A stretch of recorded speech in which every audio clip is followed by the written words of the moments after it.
Haji Awang Abdullah Kuala Lumpur. Kuala Lumpur tu Pulau Cawan. Jalan-jalan hutan-hutan tiba itulah ngaji duduk, mari adab dengan Pak Dak Moti, ngaji Quran 3 balik dengan Raja Tahir. Bapak tua Fahmi. Kenal Fahmi yang buat kenal. TK. Itu Raja Tahir. Ramnah. Ini bakul ini cukup dengan tudung. Tempat asam garam boleh, untuk beras orang meninggal boleh. Tempat surat Yasin.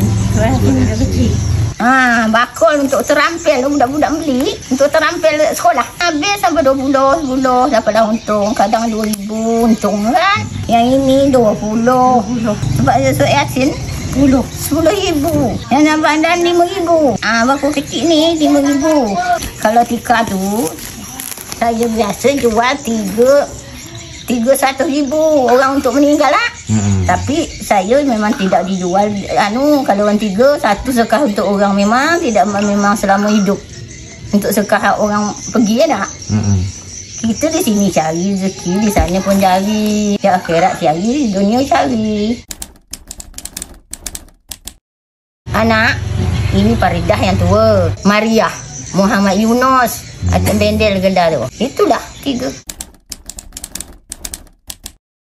Kak Zau tak usah diobat. Kak Zau pakai berserah pada Allah, bersyukur pada Allah. Kak Zau tidak baik diobat di dunia lagi nak. Khabar tu terang je.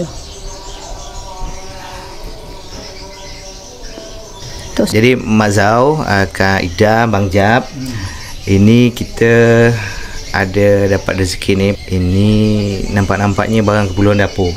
Ada beras, ada telur. Ini dalam kotak ni ada teh, indomie, gula, susu, sarden. Mohon diterima. Tak.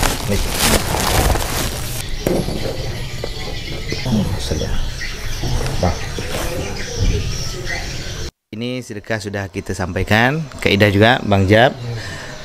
Dan terakhir agak-agaknya kita nak beli ni agaknya sebutik atau 2 butik ni. Yang ini ajalah agaknya. Comel lah Mak. Ini berapa satu Mak Zau yang bakul ni? 20,000 Okey, baik. Yalah, saya ambil ni satu.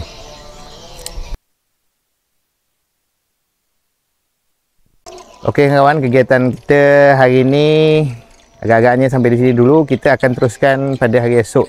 Sebab hari dah semakin petang ni. Jadi kita bawa satu ni. Kita bawa bakul ni Ni untuk kita bawa balik ke rumah.